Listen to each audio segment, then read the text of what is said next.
So David Pac-Man, in my opinion, in this video, inadvertently, while playing the victim, self-owns. So we love anytime David Pac-Man looks like a fool, which is rather often, and in his attempt to play the victim, claiming these Maga influencers like Tim Pool and Dave Rubin and Charlie Kirk and a bunch of other people are out to destroy him, makes himself look even more stupid. Let's check it out. I never expected that I would ever be doing a segment like this, but it's where we are. I don't know that I've ever seen a group of sore winners like the MAGA people after last Tuesday.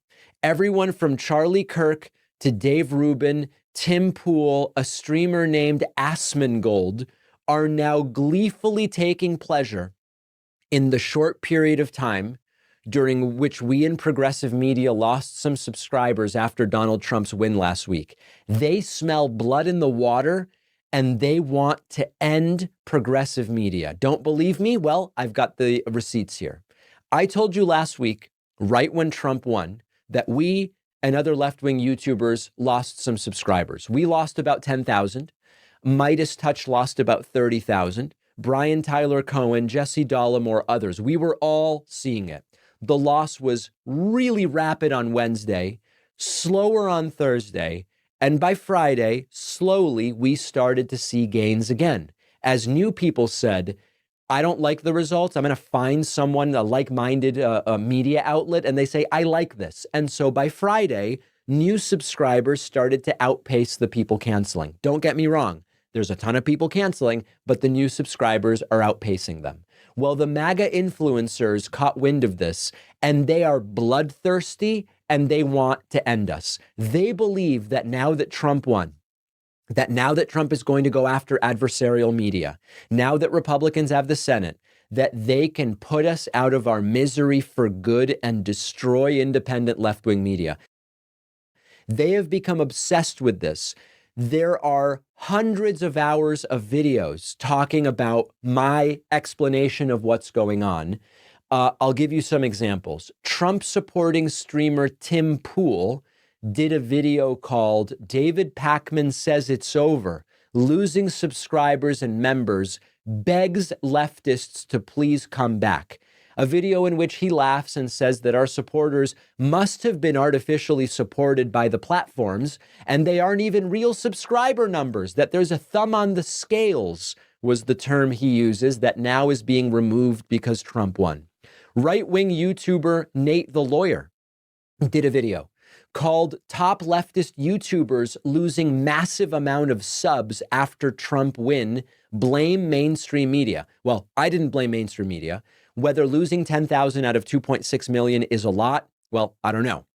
Big-time streamer Asmongold, who I have to tell you, I actually historically kind of like and find very entertaining. Asmongold did a video that now has more than 1 million views, where he says, well, I wonder why Pac-Man and the left is losing subscribers. Oh, too bad.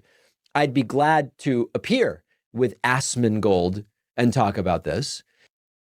So one thing I've noticed real quick is David Pac-Man isn't willing to accept responsibility for any of this. He's out here simply playing the victim, and the way that he's framing this is that, you know, these influencers want progressive voices canceled. No, dude, we're just laughing at you. It's just funny. We knew the whole time that you were out here spouting mainstream media, carrying the ball for the fringe left under the guise of progressivism. I don't know. It's stupid. And you lost.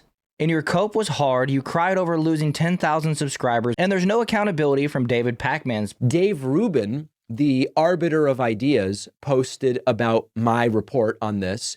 LOL, so long, suckers. You guys have lied about everything for years, called half the country racist Nazis. I never did that. And promoted every loony conspiracy theory, all the while being propped up by big tech. Your demise couldn't happen to a worse group of people. He's thrilled. Dave Rubin is thrilled. By the way, he should be. since we've surpassed him both in views and subscribers, obviously Ruben should be thrilled about what he believes to be my impending demise. Adam McKay, who you might remember directed the film starring Leonardo DiCaprio, Don't Look Up, tweeted about my video, "Good. Legacy media and Dem influencers should lose every drop of credibility after the last, checks notes, 35 years." Another major right-wing YouTube channel, one of the worst, called The Quartering, did a video called "Kamala Harris Shills Panic as Lies Finally Catch Up. David Pakman has meltdown, mass unsubscribes." Top right-winger Charlie Kirk responded to a thread by right-winger Colin Rugg, who has nearly 2 million followers. Rugg posted my video with the comment, "Dem influencers are seeing record numbers of subscription cancellations along with mass exodus of followers." And Charlie Kirk responded, "Not tired of winning. They love it." Brett Weinstein from the former intellectual dark web sarcastically tweeted, "Gosh, whatever could be driving the exodus?" Even Juanita Broderick, the woman who famously accused Bill Clinton of sexual assault, tweeted about this, and she said gleefully, "The lies have caught up with them. Maybe if they start telling the truth, things will turn around." I sort of doubt they have that courage. And even the conspiracy website, The Gateway Pundit, picked it up with an article called "Top Leftist Pundits Are Reportedly Hemorrhaging Subscribers Following Kamala's Decisive Defeat." All right, you get the picture. There's hundreds more. Understand that they want us gone. They smell blood. They think this is their best opportunity to get rid of us. If Elon Musk has Twitter deprioritize us, and maybe Trump goes after us, and they attack us and encourage people to cancel, I have to tell you, I kind of respect the game. Let me tell you what I mean. They think we are hugely damaging to the country. We think they are hugely damaging to the country. They have an opportunity here. They are taking it. They think they can destroy progressive independent media for good. So when David Pakman comes out here saying they smell blood and they want to cancel progressive media, the actual reality is that's what he would do if he were in our position. He would smell blood and he would go full bore saying that he's right and that we were wrong. The difference is nobody on the right wants David Pakman canceled. Well, maybe a few people do, right? Let's be real. But the reality is the majority of the people want good ideas and bad ideas to be said in the open town square, right? Good ideas rise to the top and bad ideas fall to the bottom and be shunned from society, essentially. We don't want people in echo chambers repeating bad ideas to each other, patting each other on the back, propping each other up with false truths, and then they end up getting crushed whenever they bring these ideas into society. It's not healthy. It's not healthy for the mind. It's not healthy just in general, right? This is why people end up in such bad psychological situations like we've seen with the Trump derangement syndrome over the past 8 years. People have been brainwashed and manipulated by people like David Pakman.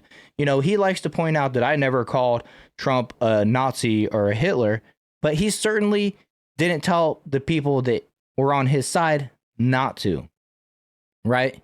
He just reaped the rewards of the same people. David Pakman is just basically out here trying to cope as hard as possible.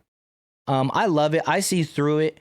And I believe this last 2024 election where Trump won is a mandate from the people that the ideas espoused by David Pakman and his peers are ideas that should fall to the bottom and be shunned from society. And if you're a free thinker like I am, you know what I'm talking about and you're in the right place. So make sure you hit that like button, share this video, and subscribe to the channel. Those 3 things really help me out. It helps me get exposed to a bigger audience. Look, you guys are watching on YouTube. You know what I'm talking about. So anyways, I appreciate you watching to the end. Remind you that you can catch me on Monday, Wednesday, and Saturday at 6 p.m. Eastern time on this channel with the Jar Openers podcast. It's where we go live. We have a lot of fun. We also have a Discord. The link is down in the description. I look forward to meeting some people, meeting you guys there, learning a little bit more about you, and engaging in these conversations further. And other than that, like I said, I appreciate you guys watching till the end, and I'll see you in the next video.